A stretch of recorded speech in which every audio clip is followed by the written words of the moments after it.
Okay, so we have some interesting questions to get us started off with.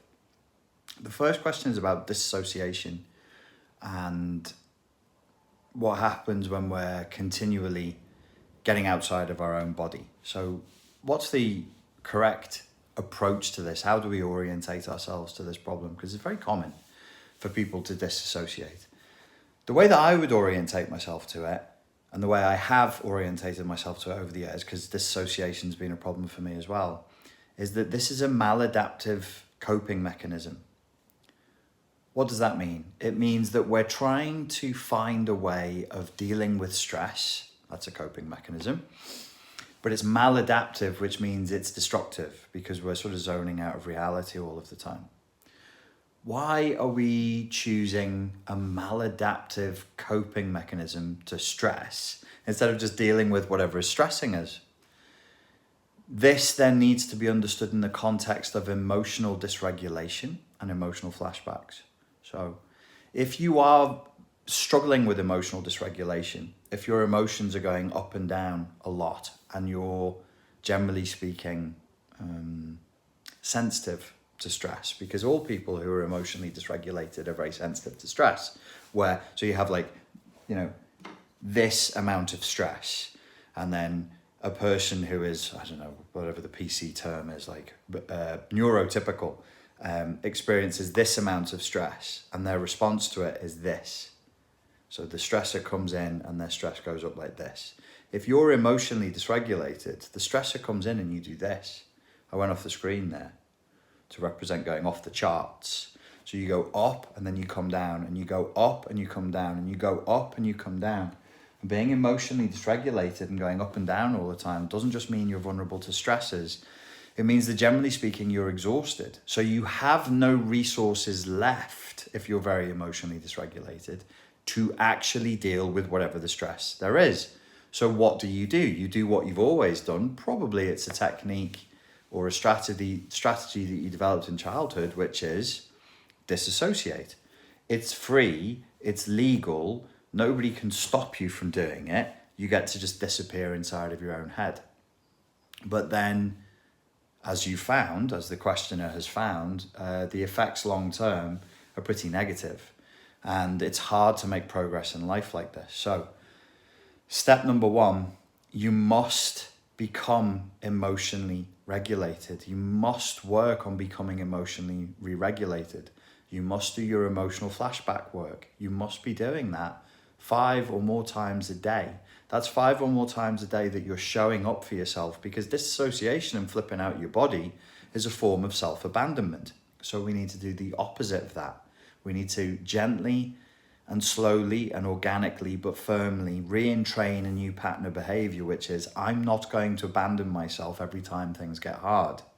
I'm going to stay present to myself. How do we begin to do that? The emotional flashback hand mnemonic is a great way of doing that, because the way the hand mnemonic is worded, it's like a parent checking in on a child. And you do that with yourself with sincerity 5 times a day, and you will start to slowly entrain yourself into the second part, which is you must teach yourself that being in the present is actually safe. So you've got a deep-seated belief that being present, being in the moment and being in your body, rather than floating away in a fantasy inside of your head, out of the room and dispossessing your body and dispossessing the present moment, is the safer option. We have to entrain a new belief. So step 1, deal with the emotional flashbacks, become emotionally re-regulated. Use the hand mnemonic and do the emotional literacy work so that you're not bouncing up and down through your emotions all the time, so that you're stabilizing your emotions. And step number 2 is a belief change.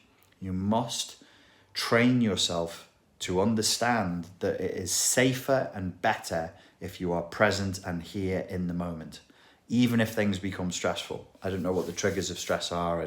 Could be, as you mentioned in your post, talking to members of the opposite sex, which triggers issues for you around your own self-image, your own sense of your own attractiveness. It sounds like you have some superego work to do there.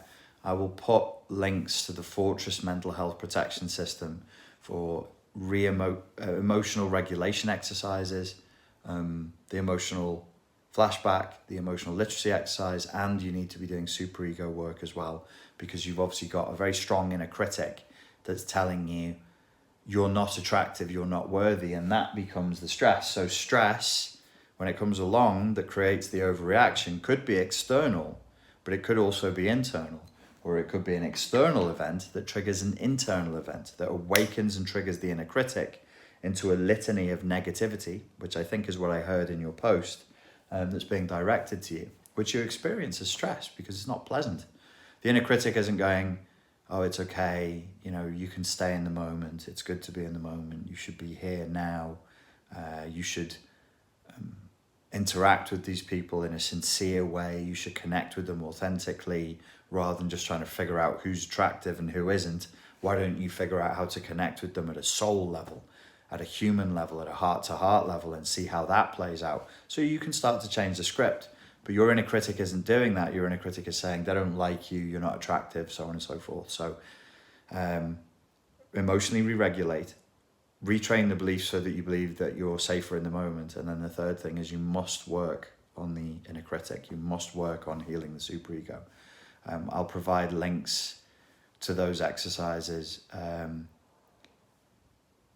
in the answer section when I post this video.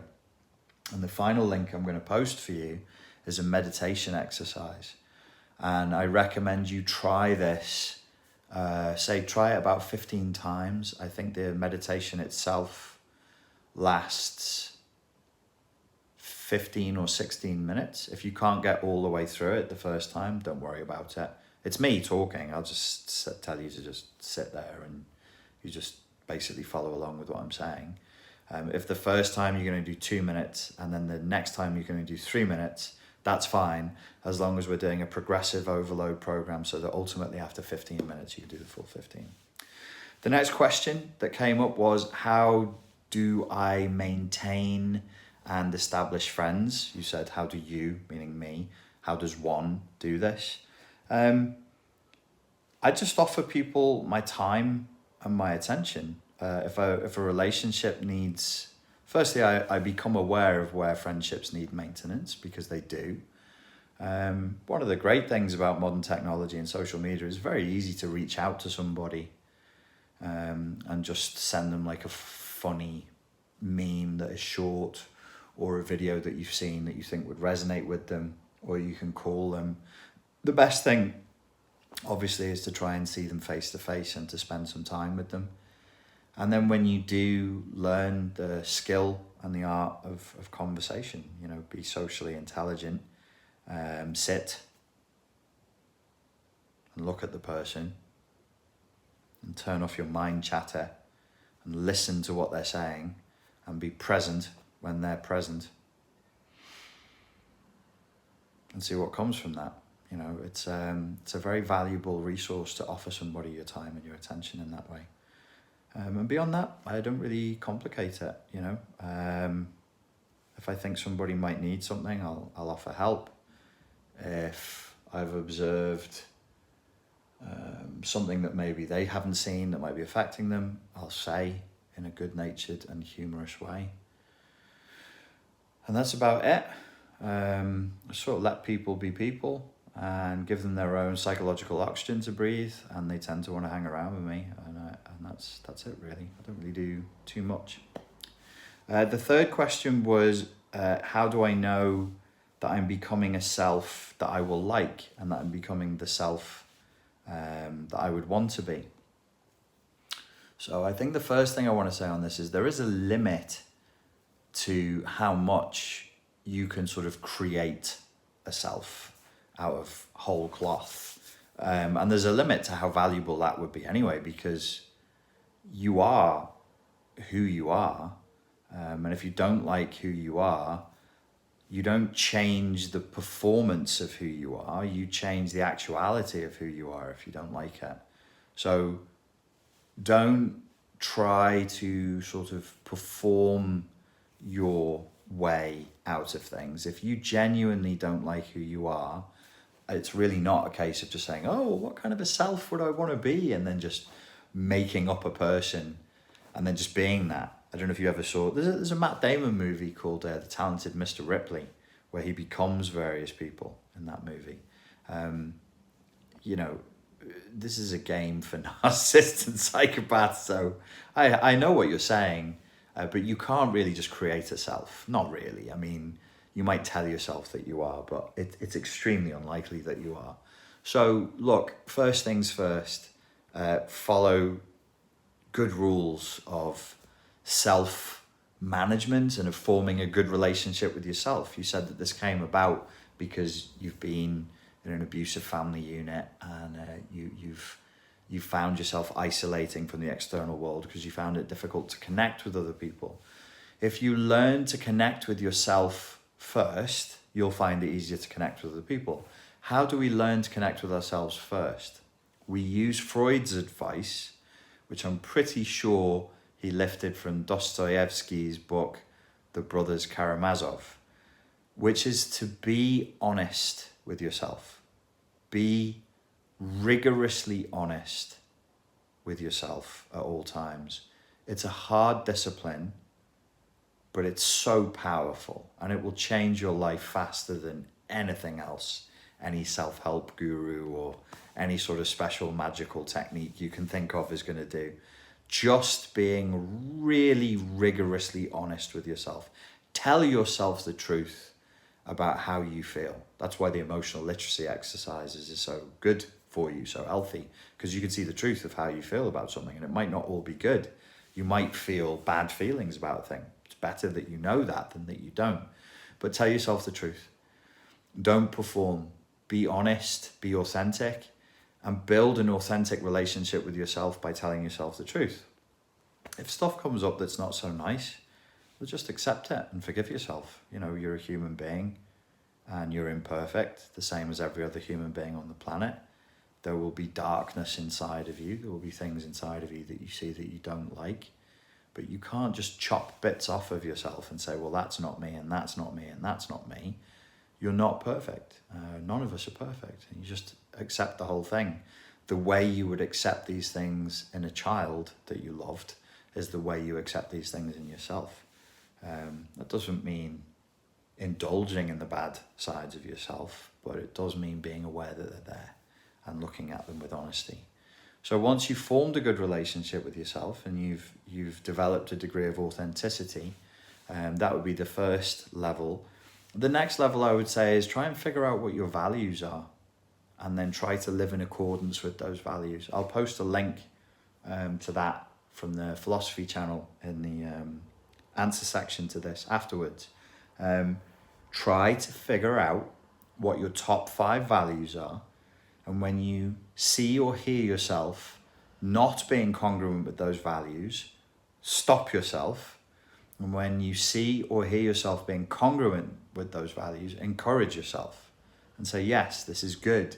I'm making a harder choice right now because I value honesty, because I value fairness, because I value love or connection or whatever your values happen to be. This is the beginning of boundaries, and this is the beginning of living as an authentic version of yourself instead of a sort of a codependent, fawning, people-pleaser avatar of yourself. So the way you phrased the question was like, I'm creating a self, and then the self will show up, and then I don't know whether I'm going to like it. Well, it really doesn't work like that. You are who you are. So what happens is the bullshit falls away, the fluff falls away, the detritus falls away. The more rigorously honest with yourself you are, the more you will see yourself clearly. And then the better relationship. I mean, my God, if we can't build a good relationship with ourselves, we're really screwed, aren't we? Because this vehicle, this flesh vehicle, this consciousness, this is it until the day we die. So, you don't want to be lying to yourself. You want to be telling yourself the truth. You want to have a good relationship with yourself.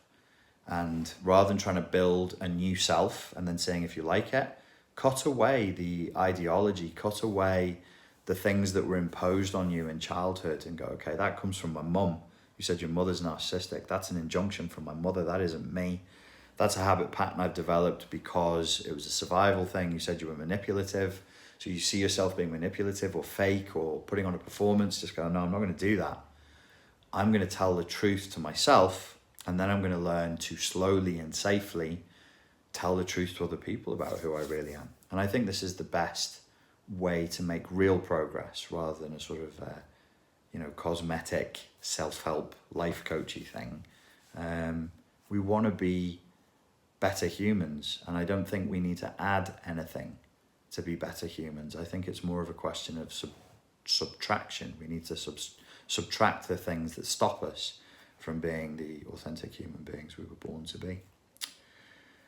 Ladies and gentlemen, thank you very much for your time and for your attention. I hope that you enjoyed that. I will be on again tomorrow because, I only released the thing today. I'm just going to do one video. So I'll be taking Sunday off.